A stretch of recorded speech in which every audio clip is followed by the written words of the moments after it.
Pa, Oh, bakit? nakakamiss din pala si Tito Nestor, no? Oo naman.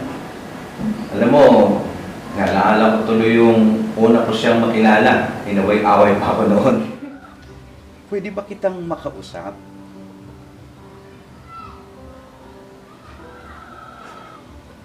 Bakit? Anong kailangan mo sa akin, ha?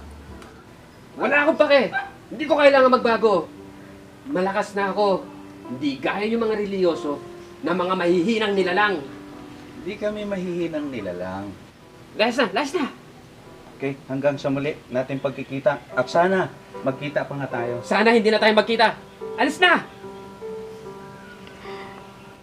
Pero okay lang yun. Kasi bilang lingkod ng Diyos, ginagampanan lang natin ang tungkulin natin. Pinutulungan natin ang ating kapwa na mabago. Di ba? Oo nga po. Buti na lang po, nagbago na po si Tito Nestor. Oo. Salamat sa Diyos at binago siya. Nawa, hindi niya tayo nakakalimutan at magawi siya dito.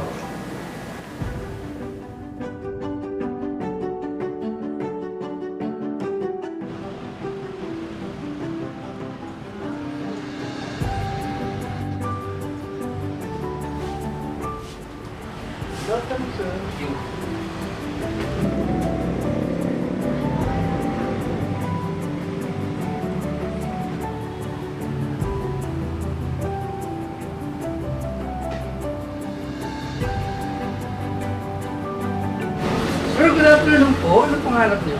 Naghahanap ako ng Bible. Yung kompleto na sana. Yung Old Testament yun. Kaya lang sana yung mura lang dahil baka pakusin kung dala kong pera yun. Sige po sir, meron po tayo dito. Tara po. Sige. Sir, dito po meron po tayo. Murang-mura lang po. Magugustuhan niyo po.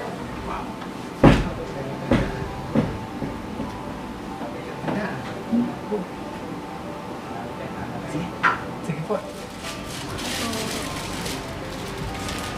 Sir, may sakli ka pa.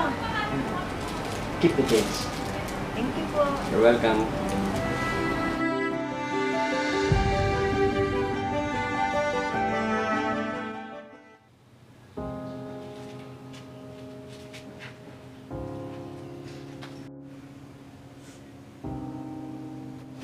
Wow, ang ganda naman yung portfolio mo. Pwede ko bang makita? Ang ganda. Regalo yan sa akin ng tatay ko. Ganun ba? Ang bait siguro ng tatay mo. Ewan ko kung mabait ba siya. Bakit? Kasi nawala siya. Pero bumalik siya. Pero nawala uli siya. Ganun ba? E di ipag-pray natin. Ipag-pray. Oo, ipag-pray. Lord, pabalikin niyo po ang tatay nitong kaibigan ko. In Jesus' name, Amen. Sige, uwi na ako. Baka hinahanap na ako ng parents ko. Ha? Oh, anak. Saan ka ba nakatira? Doon, malapit lang sa church. Sige.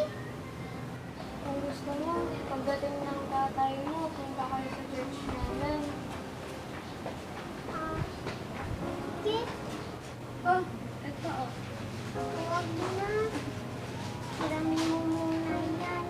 Kunin ko na lang yan. Pagpunta kami ng tatay sa church mo. Sige. Bye-bye. Sige. Bye-bye din. Punta ka. Bye-bye. Bye-bye din.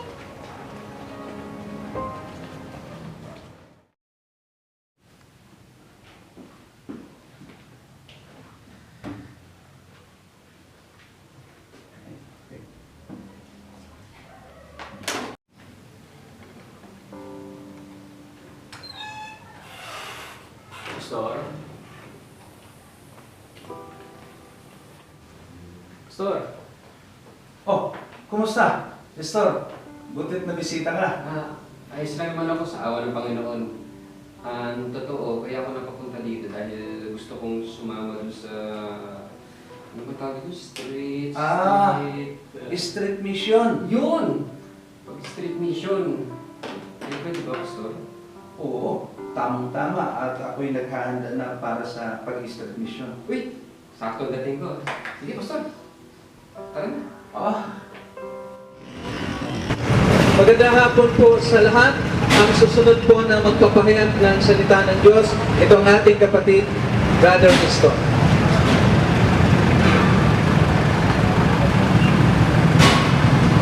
Nais ko muna pong basahin ang nakasulat sa Bible.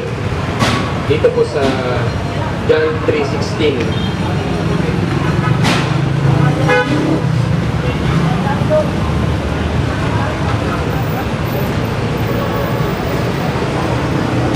Sapagkat kayo na lamang ang pag-ibig ng Diyos sa sangkatauhan. Kaya't ibinigay niya ang kanyang kaisa-isang anak upang ang sino mang sumampalataya sa Kanya ay hindi mapahamak, kundi magkaroon ng buhay na walang hanggan. Mga kaibigan, mahal na mahal ko kayo ng Panginoong Diyos.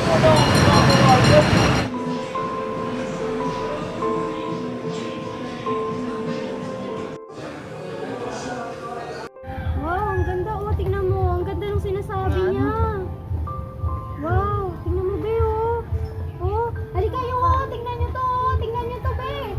Tingnan niyo to, oh. Grabe, oh. Ang ganda ng sinasabi niya, oh. Ano yan? Ilan niyan, Pastora? Wow. Ang ganda naman. I-share ko din. Oo, sige, sige. Oy, sa akin din, sa akin din. Sige, share ko Sa akin din, share niyo din sa akin. Di ba si Nestor to? Oo nga, no. Nag-share siya ng words of God sa kalye. Ang laki ng pinagbago niya, no. Oo nga. Basta talaga ang Lord ang kuminyo sa buhay natin, no? Talaga namang, Babag. oo, galing niya, no? Nakakatuwa. Ang daming like. I-like mo na rin. Siyempre, ako pa ba? Sana ikaw rin, i-like mo rin siya. Wala akong cellphone. Ayun lang. Coach, may nakita ako, may nagla-live oh. Di ba si Mr. ko? Tingnan mo to, nagbago na talaga oh. Upang ang sino mang sumampalataya sa Kanya ay hindi Tanawin niya pa rin tayo dito. Hindi.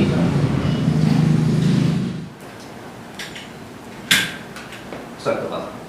Ay, thank you.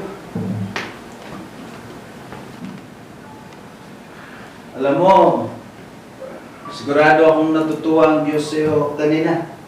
Ay, buti naman lang. Ako rin natutuwa na maranasan niya yung matawag eh. Pag-i-street, mission. Ang saya pala ng karamdaman. Salamat sa pagsama sa akin kanina. Walang problema yun. Mas gusto ko ngang may kasama. Pastor, naiba ako. Meron na sana kasi akong gustong hilingin sa iyo eh. Sana, huwag mo kong tanggihan. Ano ba yun, Brother Nestor? Kami nung pinakasama ko, pwede mo magpakasal dito sa church niyo. Kung totoong nagbabago ka na, magpakasal na kaya tayo. 10 taon na tayo nagsasama, ha? Diba? Gusto mong makasal na tayo? Talagang nagbabago ka na? Magpakasal na tayo? Hindi ba gusto mong makasal tayo? Pangako, pagbalik ko, magpapakasal na tayo. Gusto ko dito makasal dahil dito ako inumpisa ang pagiging ng Panginoon.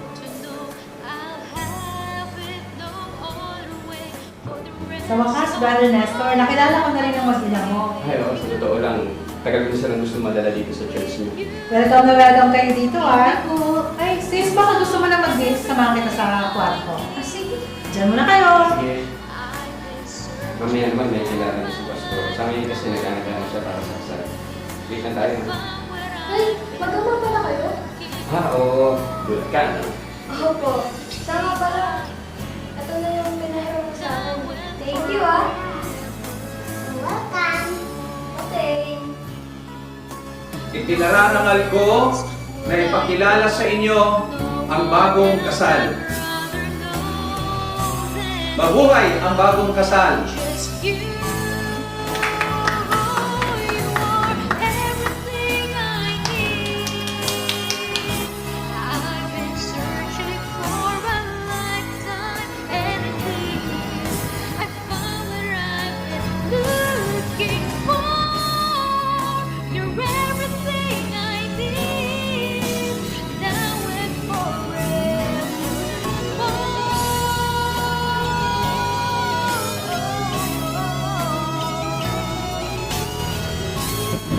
Wala, naisipan pa siya kami.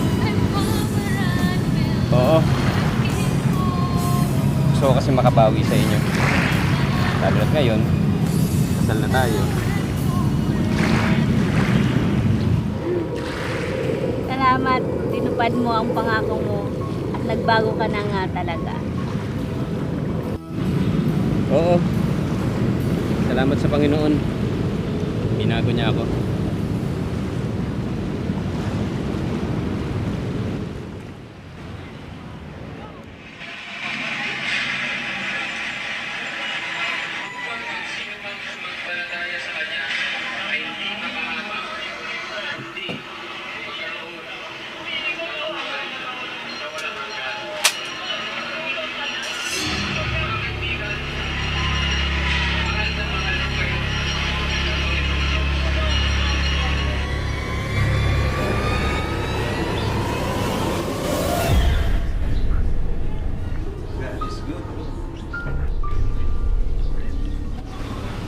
Nestor, akala mo di ka makikilala.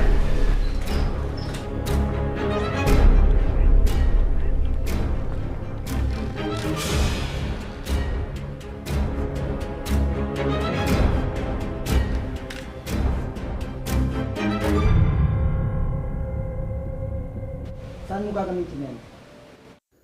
Salamat sa Diyos. Nakaligtas uli ako sa tiyak na kapahamakan. Kaya naman, may tuturing kong pangalawang buhay. Ang buhay ko ngayon. Nagbago na ang lahat. Pati na rin ang paniniwala ko sa pagiging malakas.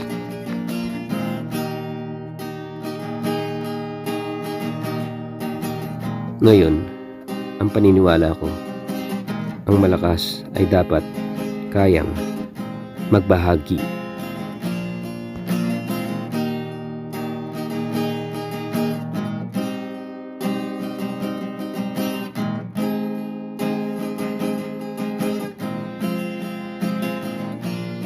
Ang malakas ay dapat kayang magpatawad.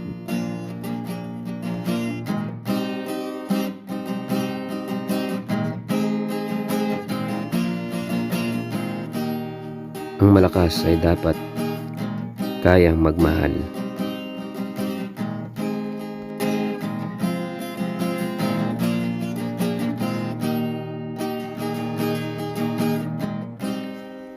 At ang malakas ay dapat kayang magbago sa tulong ni Kristo. Kahit na ang malakas ay may hangganan din ang buhay, pero ngayon, hindi na ako natatakot sa kamatayan dahil sigurado naman akong kapag namatay ako, sa langit ako mapupunta at makakapiling ko na ang Panginoong Jesus na siya nagbago ng buhay ko.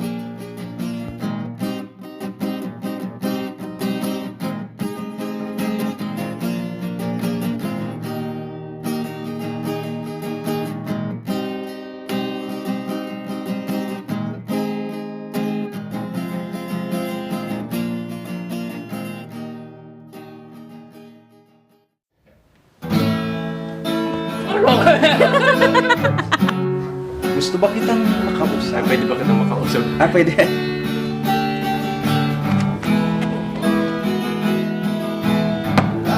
Sabi sa ulo.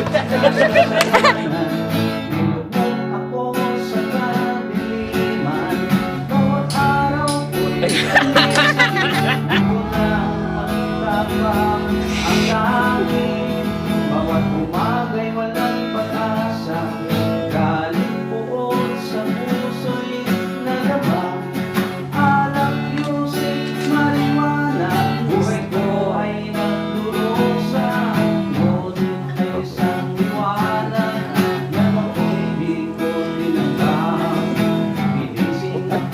dito na kayo. Nilay ko.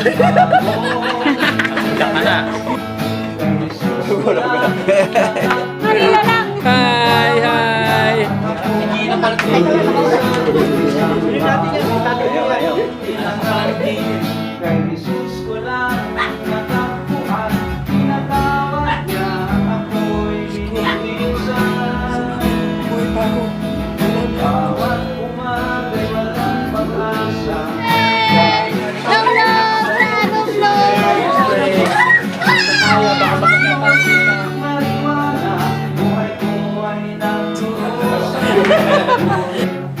Ang pagiging bago nila lang ay dahil kay Kristo.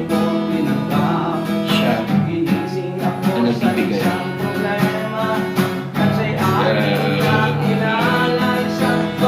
Nakakatuwa ang pagkilos ni Lord. Ang dami na umatin.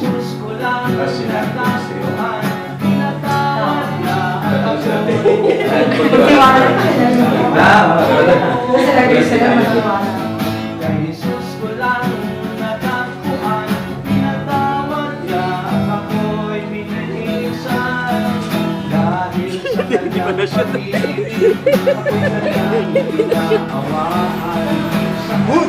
Hey! Balita ko, isa sa gigante mo. Ano ba yun?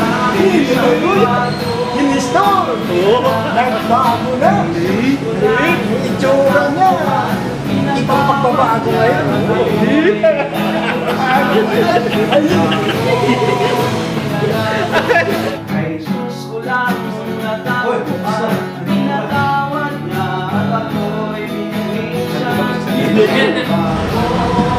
At sa hapon po na ito ay tatawagin po natin ang ating kapatid at kasunod na magpapahayag ng salita ng Diyos, Brother Nick.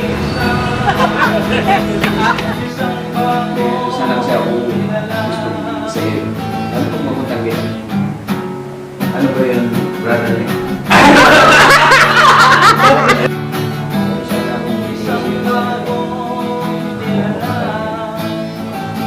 Ano yun? Pwede ba akong magpakasal sa iyo? Ay, mo